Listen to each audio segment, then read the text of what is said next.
তুমি নবীর সালাম গ্রহণ করো। ওয়াইস, শোনো ওয়াইস, আমার রাসূল তোমাকে সালাম দিয়েছেন, নবীর সালাম গ্রহণ করো। আর নবীজি তার গুনাহগার উম্মতের জন্য তোমাকে একটু দোয়া করতে বলেছেন। আর তুমি এতই ভাগ্যবান, আমরা নবীর গোলামি কইরা যেটা অর্জন করতে পারি নাই, এই নির্জন জঙ্গলার মধ্যে থাইকা তুমি সেটা অর্জন করেছ। নেও এ পাগল ওয়াজ করুনি, আমার নবীর ব্যবহৃত এই জুব্বা মুবারকখানা রাসূল তোমার জন্য হাদিয়া পাঠাইছে। আরো জোরে জোরে কন্যা সুবহানাল্লাহ। টুকচাঁদপুরের ভাইয়েরা, গভীর মনোযোগ মনোযোগ। ওয়াইসাল কারণী নবীজির জুব্বাখানা হাত মুবারকে লইয়া বুকের মধ্যে মিশাইয়া টপ টপ করে চোখের পানি চাইরা কান্দে। নবী নবী করে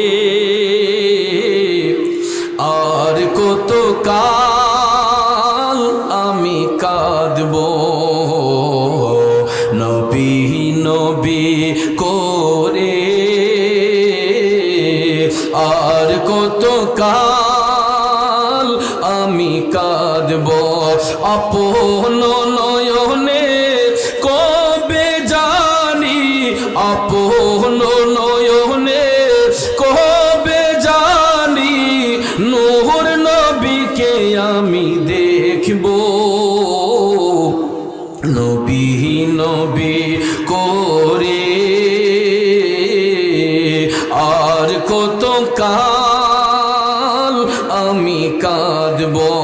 খারাপ লাগতেছে বাবাজিরা। হযরতে উমর ডাক দিয়া কয়, পাগলা রে, আজকে তো তোমার কান্নার দিন নয়, তোমার আনন্দের দিন। কারণ রাসূল তোমার জন্য জুব্বা মোবারক পাঠাইলো, তুমি কাঁদতেছো কেন? হে ওয়াজ করুনি, তুমি তো আজকে আনন্দের দিন, তোমার ঈদের দিন। হে ওয়াজ করুনি, যেহেতু জুব্বা তোমার হাতে চলে এসেছে, একটু জুব্বাটা গায়ে দিয়ে আমাদেরকে দেখাইবানি। আমরা দেখতে চাই নবীজির দেওয়া জুব্বা মুবারকে তোমার পড়লে কেমন মানায়। সুবহানাল্লাহ। হযরতে আলী ডাক দিয়া কই, ওয়াজ করুনি, নবীজি এই জুব্বা মুবারক গায়ে দেওয়ার পরে এখন পর্যন্ত এটা কারো গায়ে জড়ানো হয় নাই, তুমি যদি একটু গায়ে দিয়ে আমাদেরকে দেখাইতা নবীজির দেওয়া জুব্বা মুবারকে তোমার কেমন লাগে, আমরা দেখতাম। ওয়াজ করুনি পাগলা তখন ডাক দিয়া কই, হুজুর, জুব্বা যদি পড়তে হয় আমার একটু সময় দিতে হবে, আমি ভিতরে যাইয়া কাপড়টা চেঞ্জ করতে হবে। হযরত উমর বললেন, ভালো কথা, তুমি জুব্বা কাপড় চেঞ্জ করে আবার এটা পরবা, কয়েক মিনিট সময় লাগবে। ঠিক আছে, যাও তুমি জুব্বা পরে আসো। হযরত উমর এবং মওলা আলী অপেক্ষা করতেছেন। ওয়াজ করুনি পাগলা জুব্বা নিয়া জঙ্গলার ভিতরে ঢুকছে। কিবলামুখী হইয়া সিজদার মধ্যে পইরা ওয়াজ করুনি আমার মওলারে ডাক দে, আল্লাহ, তোমার হাবিবের পক্ষ হতে আমি অধম পাগলের জন্য একখানা জুব্বা মুবারক হাদিয়া আসছে। আল্লাহ গো, তুমি যদি অনুমতি দাও আমি পাগলা এই জুব্বা খানা গায়ে দিতে পারি। দয়াল আল্লাহ রে, কি নাম জপলে পাবো তোমারে। ওয়াইসাল কারণী সিজদার মধ্যে পড়ে অ্যাপ্লিকেশন করলো, জুব্বা পরার অনুমতি চাইলো। কিছুক্ষণ পরে গায়েব থেকে একটা আওয়াজ আসলো, পাগলা, তোমাকে জুব্বা পরার অনুমতি প্রদান করা হইল। তারপরও তো দেখা যায় ওয়াজ করুনি পাগলা সিজদা থেকে মাথা উঠায় না, জমিনের মধ্যে আমার মওলার সিজদা দিয়া কান্দে আর কয়, আল্লাহ, তুমি অনুমতি দিয়েছো, তবে এই জুব্বা আমি গায়ে দিব না। গায়েব থেকে আওয়াজ আসলো, পাগলা, জুব্বা গায়ে দিবে না কেন? তুই তো অনুমতি চাইলে জুব্বা পরার জন্য, এখন অনুমতি পাইয়া জুব্বা গায়ে দিবি না কেন? ওয়াজ করুনি পাগলা কয়, আমি এই জুব্বা কেমনে গায়ে জড়াই? আল্লাহ, এই জুব্বা পাবার জন্য হযরতে উমর সহ হযরতে আলী সহ সমস্ত নবীর উম্মতরা দেওয়ানা ছিল। আজকে তাদেরকে বাদ দিয়ে আমি একা কেমনে জুব্বাটা গায়ের মধ্যে জড়াইয়া নেই? ওয়াজ করুনি পাগলা তখন ডাক দিয়া কয়, আল্লাহ, তবে হ্যাঁ, আমি এক শর্তে এই জুব্বা আমার গায়ে জড়াইতে পারি, যদি তোমার হাবিবের উম্মতের গুনাহ মাফ করে দাও।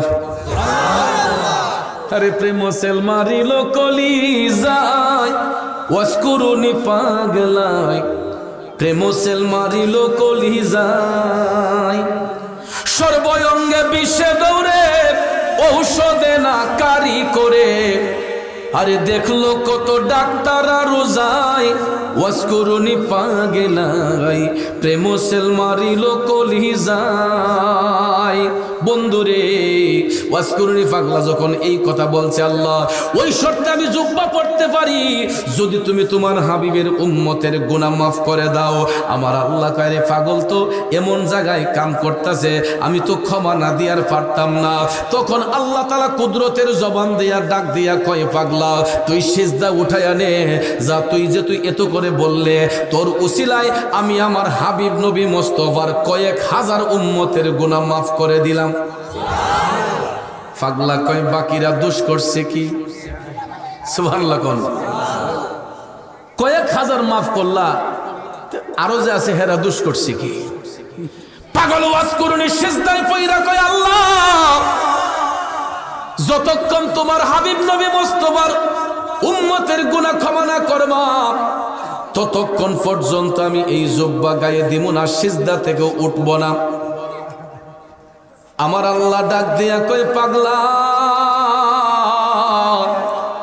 এত করে যে তো বলতেছস, যা আমার হাবিবের দেওয়া জুব্বা মুবারকে যতগুলা সুতা আছে, সুতার উপরে যতগুলা লোমের আঁশ রয়েছে, এর চাইতে ৩-৪ গুণ বেশি মাফ করে দিলাম। পাগলা কয়, তাও মানলাম না। সুবহানাল্লাহ কোন আরে প্রেম কি দোন লোকে বলে, চিনে না কোলের ছেলে, যদি তারে কেহ না শিখায়। ঠিক না বে ঠিক? আরে প্রেম কি দোন লোকে বলে, চিনে না কোলের ছেলে, যদি তারে কেহ না শিখায়। মালিক তুই আমার প্রেম শিখায়া, তুই আমার প্রেম শিখাইয়া কোন দোষে গেলে সারিয়া, ওরে প্রেম ফাঁসি লটকায়া গলায় ওয়াসকুরুনি পাগলাই, প্রেম সেল মারিল কলিজায়। বন্ধুরে পাগলা ডাক দিয়া কয়, আল্লাহ তাও মানলাম না, যতক্ষণ তোমার হাবিব নবী মুস্তাফার সমস্ত উম্মতের গুনাহ ক্ষমা না করবা আমি জুব্বাও পরব না, সিজদা থেকেও উঠব না। করিম রহিম নামটি তোমার, আল্লাহু কাদের গুণী আমি পাপী ডুইবা যাইতাম নি। মৌলাজি তোমার রহিম নামটি থাকিতে আমি পাপী ডুইবা যাইতাম নি।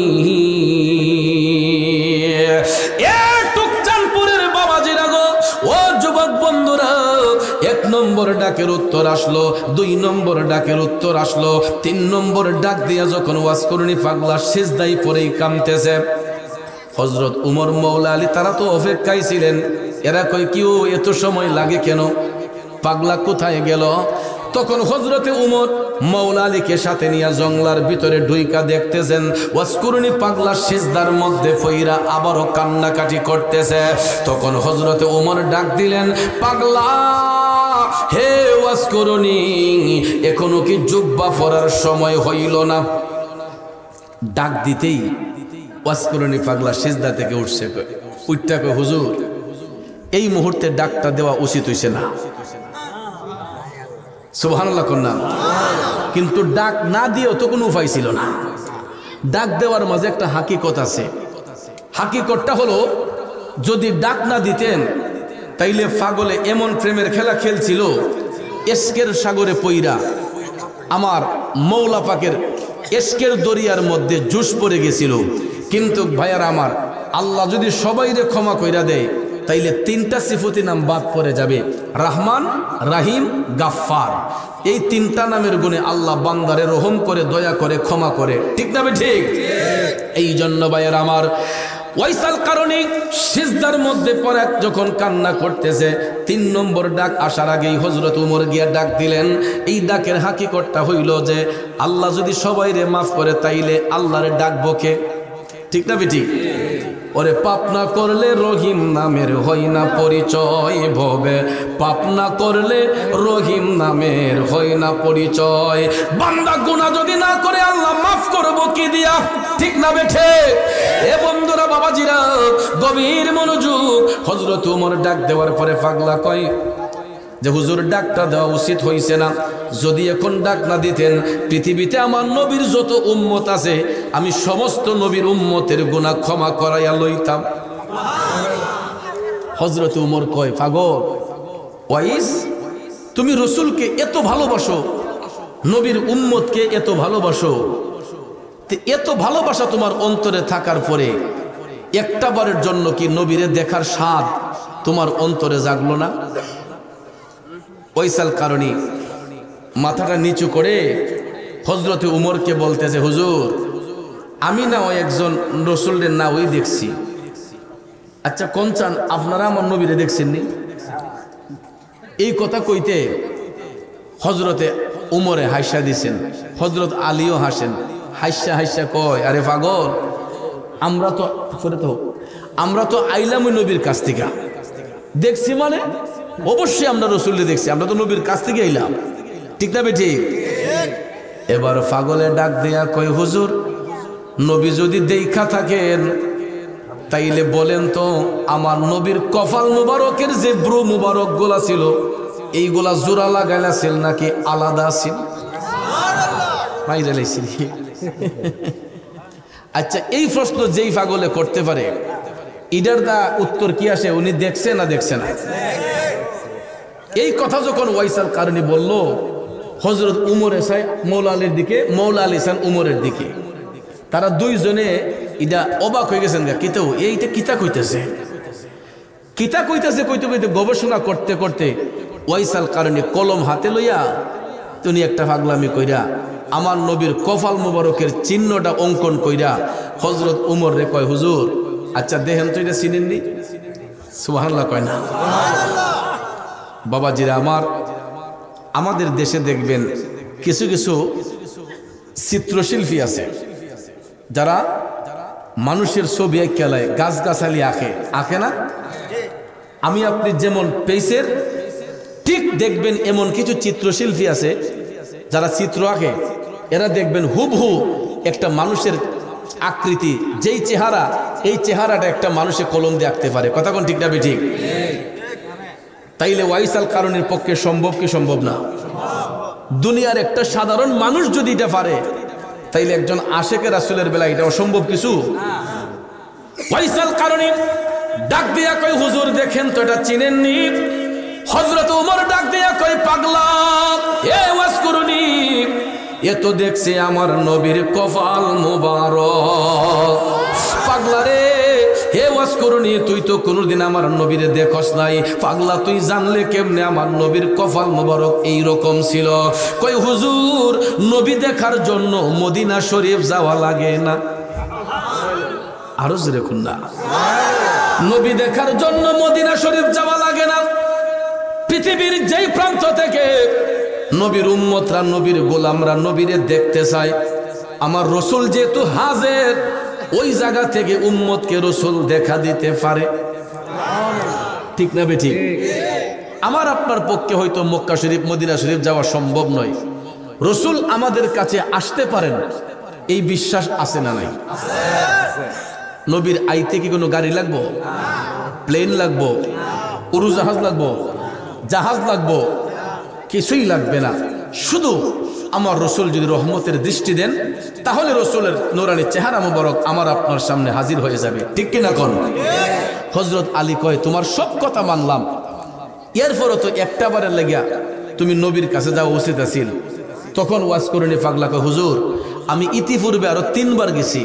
কয়বার? 3 বার। ইতিপূর্বে আমি 3 বার মদিনা শরীফ গেছি নবীরে দেখার জন্য, যেই কোনো কারণে আমার সাথে সরাসরি দেখা হয় নাই। শেষবারের বার যখন আমি যাইতে প্রস্তুতি নিছি তখন রসুল আমাকে নিষেধ করেছেন যাওয়ার জন্য।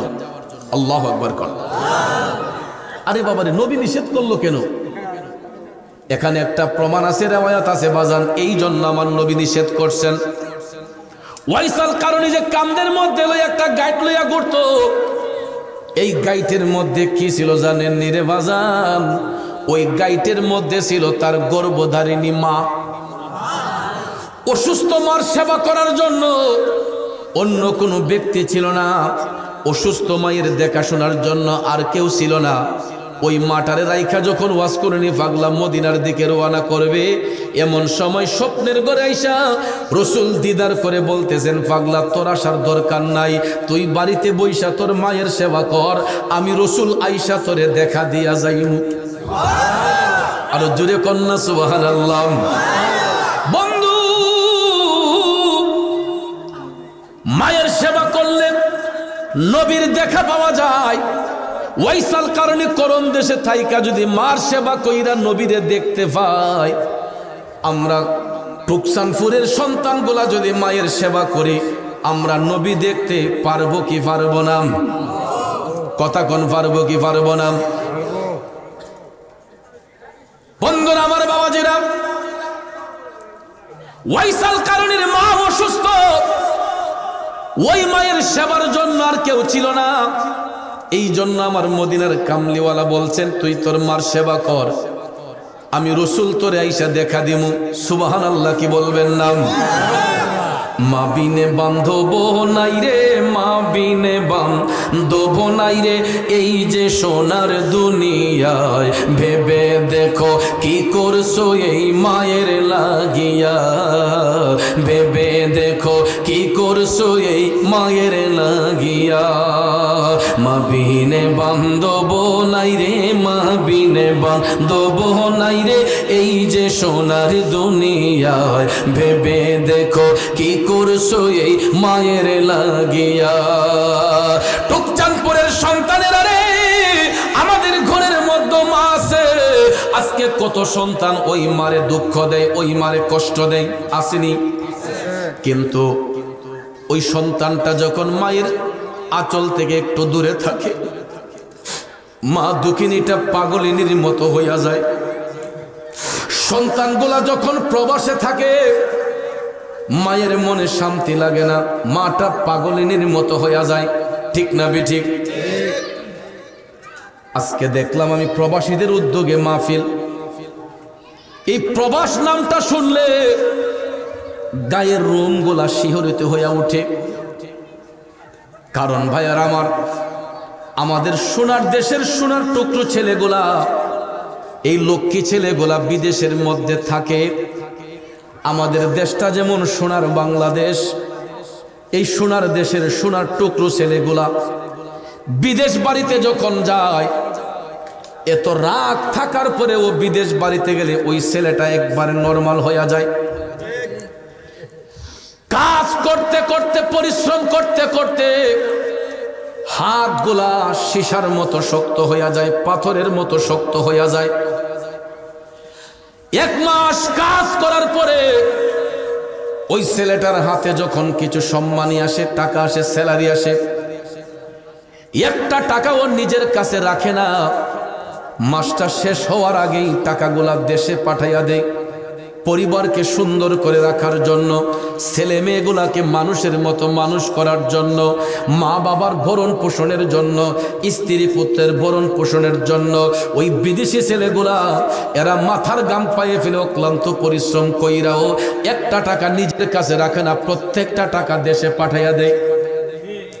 আজকে ওই বিদেশিদের টাকা দেশে আসার কারণে আমাদের পাড়া মহল্লাগুলো সুন্দর হয়েছে, বিল্ডিং হয়েছে, বড় বড় দালান কোঠা হয়েছে। আজকে যে ওয়াজ মাহফিল করতেছে, গিয়ে দেখেন বেশিরভাগ অনুদান বিদেশিদের। ঠিক নিও?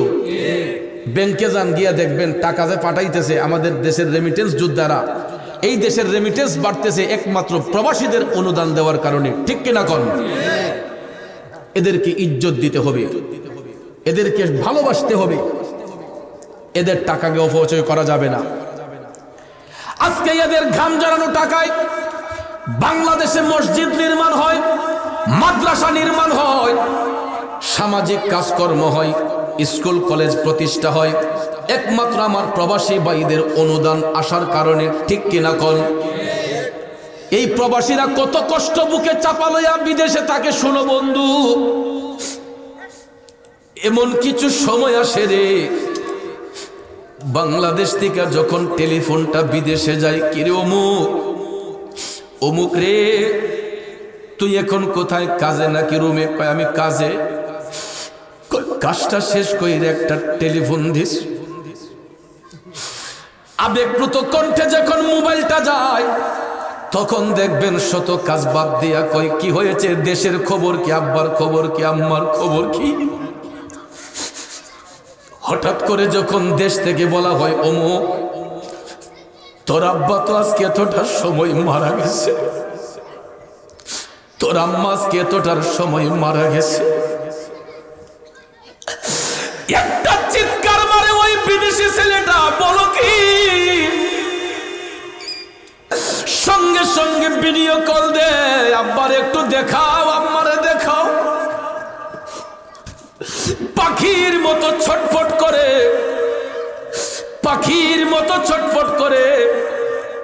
খাঁচার ভিতরে পাখি রাখলে যেরকম ছটফট করে, ওই বিদেশি ছেলেগুলা দেশে যখন মা মারা যায়, বাবা মারা যায়, জানটা দেহের মধ্যে থাকার পরেও মার জানা যায়, বাবার জানা যায়, অনেক প্রবাসীরা ঈশা শরীক হতে পারে না। এই জন্য এরা বিদেশে কান্দা কান্দা বালিশ ভিজায়। আরে কোন দেশে আসলাম, ইচ্ছে কইরা দেশে যাইতে পারি না, ইচ্ছে থাকা সত্ত্বেও দেশে যাইতে পারি না। পাসপোর্টের মধ্যে সিল লাগাইতে হয়, আকামার মধ্যে সিল লাগাইতে হয়, কফিলের কাছ থেকে বিদায় নিতে নিতে দেখা যায় বাবার লাশ পচে যাবে, ঠিক না বেঠিক? তখন বাধ্য হইয়া বলে তুই পরে আইসা তোর বাবার কবর জিয়ারত করিস, তুই চিন্তা করিস না। কিন্তু যতই সান্ত্বনা দেখ না কেন, বাবা হারার যন্ত্রণা তো ওই বিদেশি ছেলেটার অন্তরে ছটফট ছটফট করে। বন্ধুরা আমার, বাবাজিরা, আজকে যখন আমি এই গ্রামে আসলাম, আমার স্নেহের লোক মানুষের আমাকে বলতেছে হুজুর আমি তো কাতারে থাকি, আর কয়দিন আছেন? মাহফিল শেষ করে আর মাত্র 1 সপ্তাহ আছি, এরপরেই চলে যাব। এই বিদেশি ছেলেগুলা মাহফিলের শোনার জন্য আজকেও দেখেন আপনার ভিডিও লাইভের মধ্যে কত প্রবাসীরা বিদেশ থেকে এই ওয়াজটা শুনতেছে। অনেকে বলে কয় মোনাজাতের সময় আমার একটু ফোন দিস, আব্বা আম্মার জন্য একটু দোয়া চাইছে, আমি দোয়াতে শরীক হইমু। বিদেশে থাকলেও তাদের মনটা পড়ে থাকে ওয়াজ মাহফিলের মধ্যে। বিশ্বাস করেন, আমি যখন সৌদি আরবে গেলাম, মিডল ইস্টের অনেক জায়গায় গেলাম, আমার বাংলাদেশের মানুষগুলা, এই ভৈরবের মানুষ অনেকরে পাইছি সৌদি আরবে, যেমন লাগে এর আর গড়ের মানুষ। আমি এত আনন্দ পায়রা আমারে পাইলে বিদেশে, ফুলাফান কাজ কাম বাদ দিয়ে চলে যায় আমার সাথে সাক্ষাৎ করার জন্য। হুজুর আমার আব্বার জন্য একটু দোয়া করেন, আম্মার জন্য একটু দোয়া করেন। ওই বিদেশি ছেলেগুলা বুকের মধ্যে চাপা কষ্ট লইয়া বিদেশ বাড়িতে থাকে। দেশের না জানি কোন অ্যাক্সিডেন্টের খবর তার কাছে চলে যায়, না জানি কোন দুর্ঘটনার খবর তার কাছে চলে যায়। এই জন্য ছেলেগুলো দেখবেন ডিউটি টাইম শেষ কইরা ঘরে আইসাই আগে বাড়িতে কল দেয়, আব্বার শরীর কেমন, আম্মার শরীর কেমন, বিবি বাচ্চার খবর নেই। তখন ভাইয়ার আমার অনেক সময় দেখবেন দুঃসংবাদ পাইলে এদের মেন্টালিটি ঠিক থাকে না, কানতে কানতে অনেকে হার্ট স্ট্রোক কইরা বিদেশে মারাও যায়। আসেনি মিয়া? একটা পরিবারকে সুখী করার জন্য, পরিবারকে উন্নত করার জন্য এই রেমিটেন্স যোদ্ধারা গেছে সুস্থ শরীর লইয়া, আইসে ওই দেশ থেকে লিভারে ক্যান্সার লইয়া, গেছে সুস্থ শরীর লইয়া, কোনো কোনো সময় দেখা যায় আসছে লাশ হইয়া। কথা কন? এই পরিশ্রম, এই যে খাটনিটা দিছে কার জন্য? বিবি বাচ্চার জন্য, সংসারের জন্য।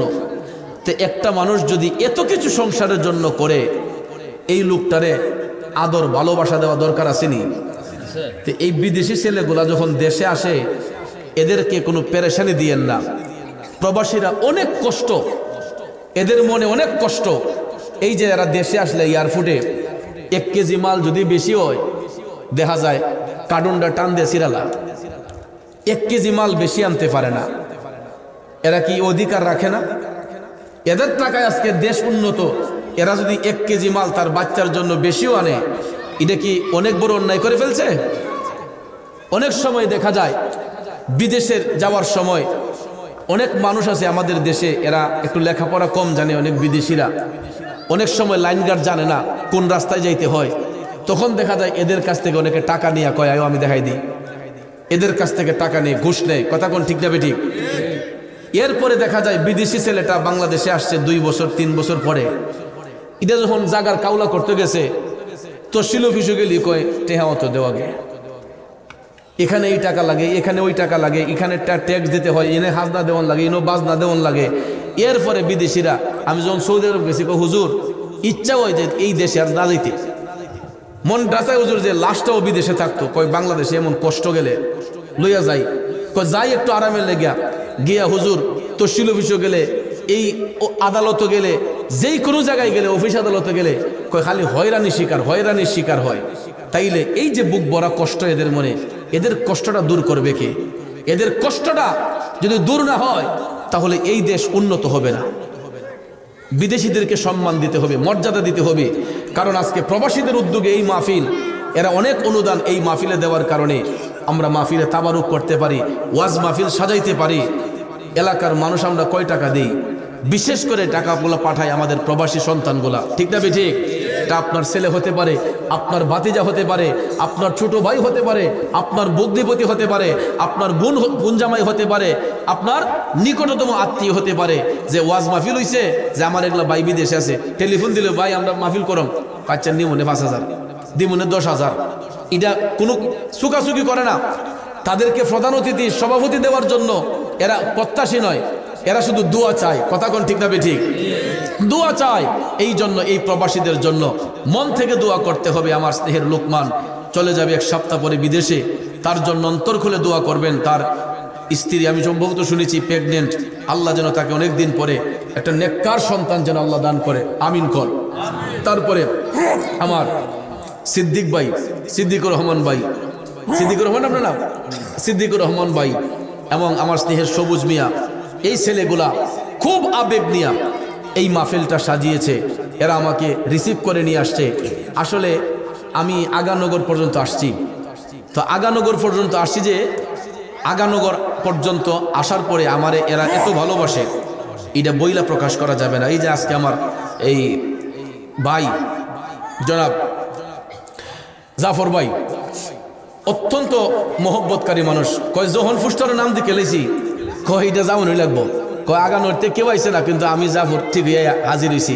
আমি চোখের সামনে দিকে আমি কারে আমার আপন মানুষ দিই হেন আগানগরের আমার ছেলে মিয়া, এবারে আমার জাফর ভাই, এরা আমাকে অন্তর থেকে ভালোবাসে।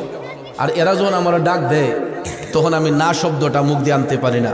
তো আজকেও যখন আপনাদের কথা বলছে যে আগানগর ফারিয়াও লাগবো টুকসানপুর, আমি সাইরা লেছিরি কোন জায়গায় জানা মানে নেফালাইতেছে আজকা। তো যখন আতাউর রহমান মুজাহিদি সাহেব দাওয়াত করছে, তো পয়লা না করছিলাম, কয় আর ভাই আয়েন না কুদ্দু দেখেন না।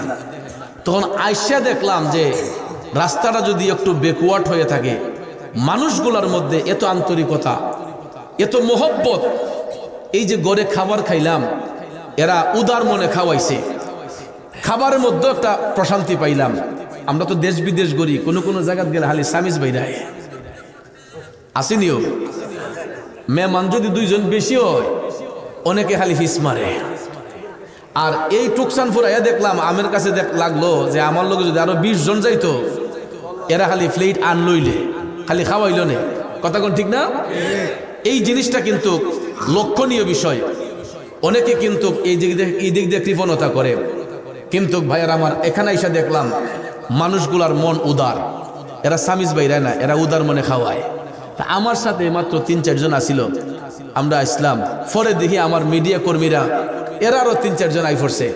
তখন এরাও তো আমার মেহমান, আপনাদের মেহমান না। তারা যখন গেছে আমার কোন লাগছে না মুখ দিয়া, লগে লগে হেরা গড়ি থেকে ফ্লাইট আইন না আমরা 7-8 জন মানুষে একসাথে বইয়া ফুর আগে হাওয়াই লিছে। আলহামদুলিল্লাহ কোন। তো এটা হলো আন্তরিকতা, ভালোবাসা।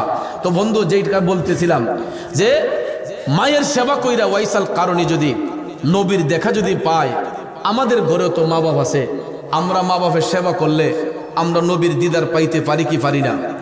হে যুবক, মাহফিল যদি 500 মাহফিলও করো, ঘরে মা বাপরে যদি কষ্ট দাও, এই মাহফিলের কোনো সার্থকতা নাই। মা বাবারে যেই সন্তান আঘাত করবে তার নামাজ রোজার প্রয়োজন নাই। নাম রহমত আছে, যেই ঘরে মা আছে এই ঘরে আল্লাহর জান্নাত আছে। তাহলে ওই মা বাবাকে ইজ্জত সম্মান করা প্রয়োজন আছে না নাই? হয়তো কোনো কারণবশত অনেকেই আমরা মারে কষ্ট দিতে পারি, বাবারে কষ্ট দিতে পারি। আজকের মাহফিল থেকে গিয়ে বলবেন, মাগো মুলাদ চৌধুরী সাহেব বলছে তোমার কাছে মাফ চাইলে বলে মাফ দিবা। আব্বা রেগে কইবেন, আব্বা তোমার কাছে মাফ চাইলে বলে মাফ দিবা। দেখবেন এবার আর দিল যদি ফাঁসানো হয়, ছেলে গিয়া যখন বাপের কাছে মাফ চাইবো, মার কাছে মাফ চাইবো, জোর জোরে চোখের পানিগুলা পড়বে। কারণ বাবা সন্তান জন্ম দিছে, মার গর্ভে সন্তান ভূমিষ্ঠ হইছে, এই জন্মের টানে বাবার দিল যদি ফাঁসানো হয়, এরপরে দেখবেন প্রকাশ্যে না কানলো গোপনে গিয়া ফোলার লেগে কান্দে। মা দেখবেন প্রকাশ্যে না কানলো নীরবে গিয়া ফুতের লেগে কান্দে। ঠিক না ঠিক? এই জন্য ভাই মারে কষ্ট দিয়েন না, মারে আঘাত দিবেন না। বাজার থেকে আসছেন, আপনারা বাজার করেন কোনো না? না এমনি লোকাল বাজার, নাম কি? টুকসানপুর বাজার থেকে ঘরে আসছেন, আইবার সময় বাড়িতে আইবার সময় 50 টাকার ফান সুপারি কিনবেন, কিনা বাড়িতে উড়ানো থেকে ডাক দিবেন, আম্মা আম্মা কই গো? দেখবেন বেডি করতে পারে কি তারে ফুট নেও আম্মা ফান সুপারি নাও। কথা কোন ঠিক না ঠিক? মুখটা বইরাইয়া ফান সুপারিটা লইয়া আম্মারে ডাক দিবেন 50 টাকার ফান সুপারি লইয়া। দেখবেন মার মন এত খুশি, এই বিডি দেখবেন ফোলা যখন গড়তে বাইরেছে সারা বাড়ির আডির বিডি এতে কইব, আমার ফুতের মতো এমন কোনো ফুতুই নাই। কিতা গোছ আছে কিতা কাগো ফান শেষ হইবার আগেই ফোলা ফান লই করে আনছে মুডে 50 টাকার ফান। এই বিডি অ্যাডভাইস করতেছে সারা এলাকার মানুষের কাছে, মহিলার কাছে, যে আমার ছেলের মতো এমন কোনো ছেলে হই নাই। বাপ অসুস্থ, টুকসানপুর বাজার ফার্মেসির থেকে 2-3টা নাফা বড়ি, গ্যাস্ট্রিকের বড়ি, 50 টাকার ওষুধ লইয়া গোড়াইয়া আব্বারে ডাক দিও, আব্বা আব্বা কো কিদারে রাওস করে, আব্বা আপনার শরীর দিয়ে খারাপ, নেন 50 ওষুধ আনছে আপনার লেগে বাজার থেকে। আনছে মুঠে 50 টাকার ওষুধ। দেখবেন এই বেটা শাস্ত্র লগিয়া বইয়া ফাউ তুললা কেউরা লাগাইয়া কইব, আমার ফুতের মতো এমন কোনো ফুতুই নাই। কেউ কাহা পাও ওষুধ শেষ হবার আগে ওষুধ লই ভরে করো। আনছে মুঠে কতটার ওষুধ? 50 টাকার ওষুধ।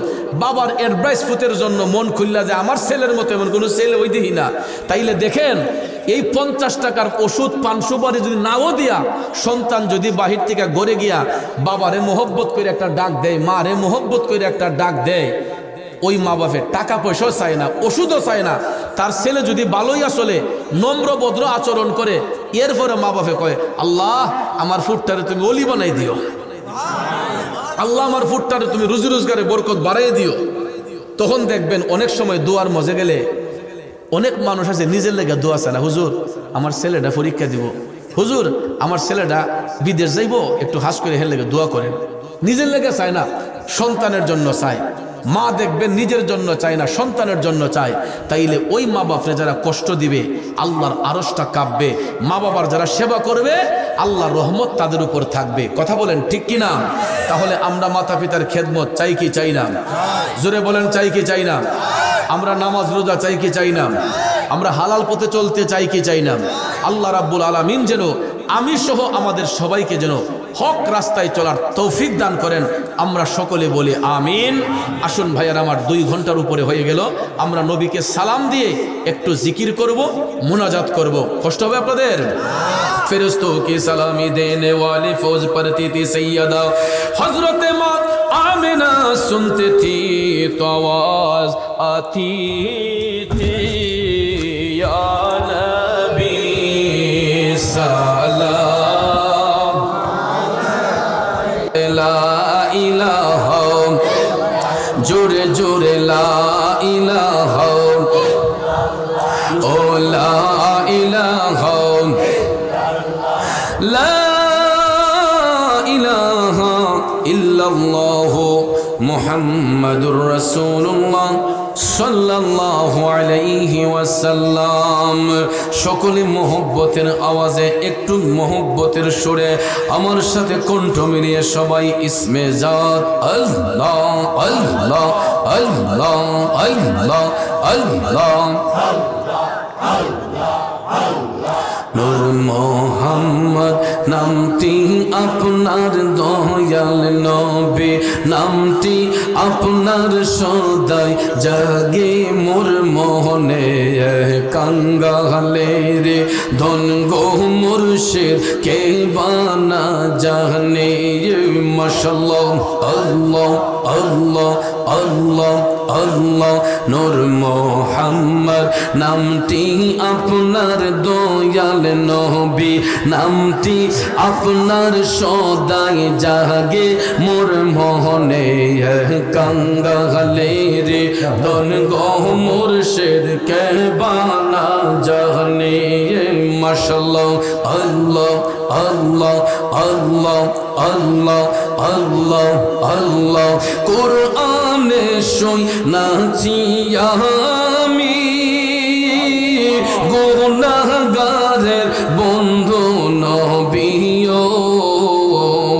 নিদান কালে পার করিবেন নিদান কালে পার করিবেন গুনাহগার উম্মত জেনে কাঙ্গালে রে ধন গো মুর্শিদ কে বানা জানে মাশাআল্লাহ আল্লাহ আল্লাহ আল্লাহ আল্লাহ আল্লাহ আল্লাহ আল্লাহ নূর মুহাম্মদ নামটি আপনার দয়াল নবী নামটি আপনার সদাই জাগে মোর মোহনে কাঙ্গালে রে ধন গো মুর্শিদ কে বানা জানে মাশাআল্লাহ আল্লাহ আল্লাহ আল্লাহ আল্লাহ নবী বিনে আপন কে হো না আই গো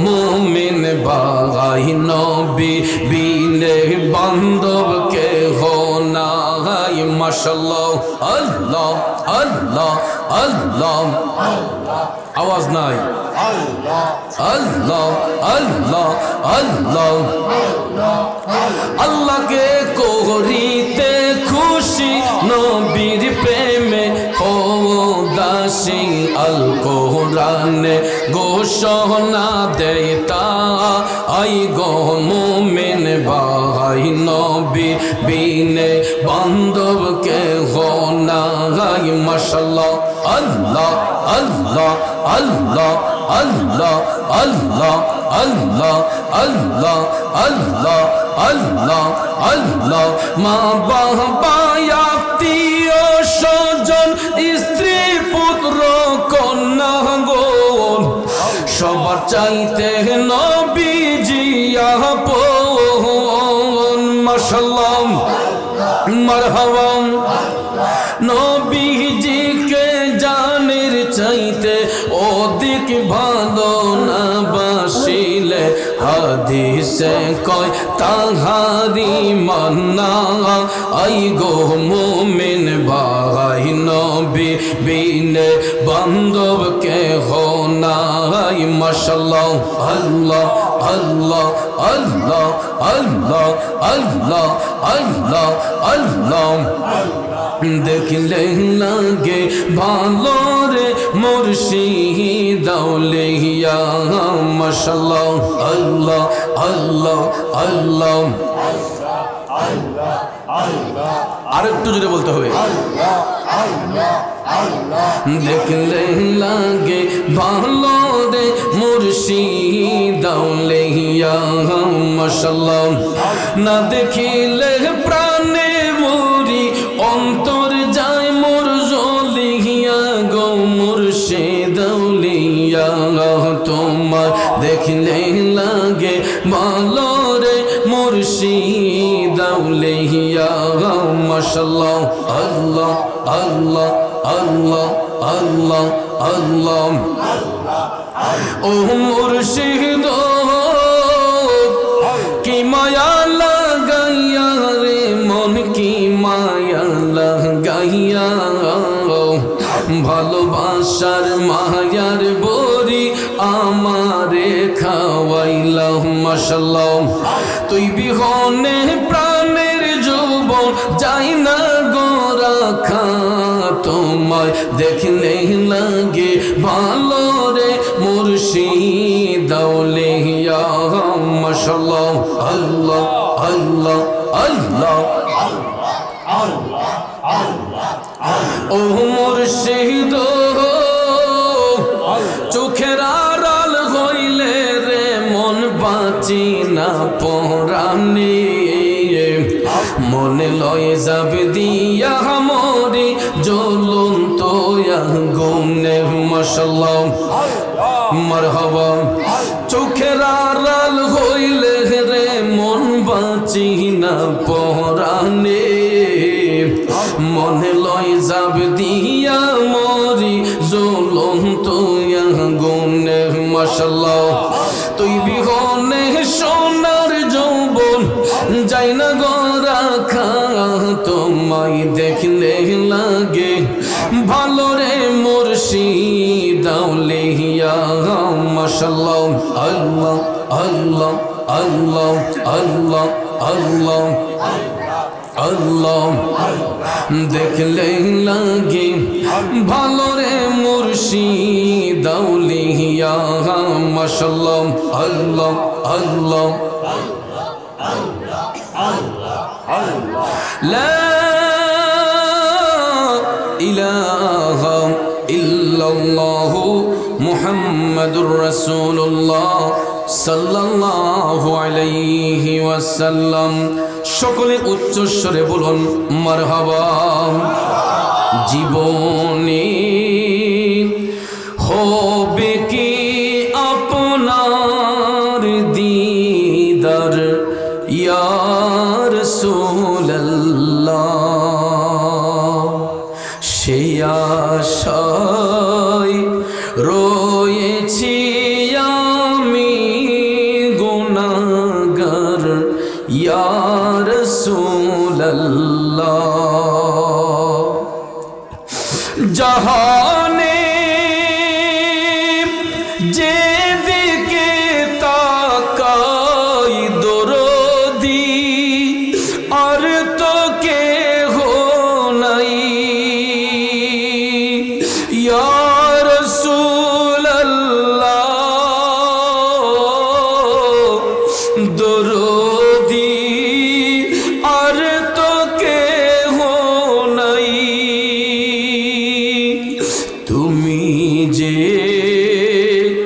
এই গোলামদের হো মদদগার ইয়া রাসূলুল্লাহ তুমি যে এই গোলামদের হো মদদগার ইয়া রাসূলুল্লাহ তোমাকে